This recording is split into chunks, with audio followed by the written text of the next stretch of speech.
मुक्ताईनगरहून पंढरपूरकडे जाणाऱ्या तसेच परतीच्या प्रवासातील संत आदिशक्ती श्री मुक्ताई यांच्या पालखीचे बेरळा येथे भक्तिमय वातावरणात स्वागत करण्यात आले।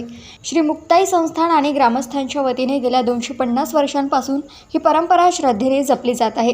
5 ते 12 ऑगस्ट दरम्यान अखंड हरिनाम व श्री ज्ञानेश्वरी पारायण सप्ताहाचे आयोजन करण्यात आले।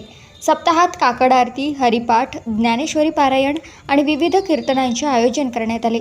सांगता दिनी श्री मुक्ताईच्या पालखीची गावातून भव्य मिरवणूक काढण्यात आली। ज्ञानोबा तुकाराम आणि मुक्ताई माऊलीच्या जयघोषाने परिसर दुमदुमून गेला। यावेळी काल्याचे कीर्तन झाल्यानंतर हजारो वारकऱ्यांना तब्बल 11 क्विंटल महाप्रसादाचे वाटप करण्यात आले। ग्रामस्थ आणि भाविकांनी मोठ्या उत्साहाने या सोहळ्यात सहभाग घेतला।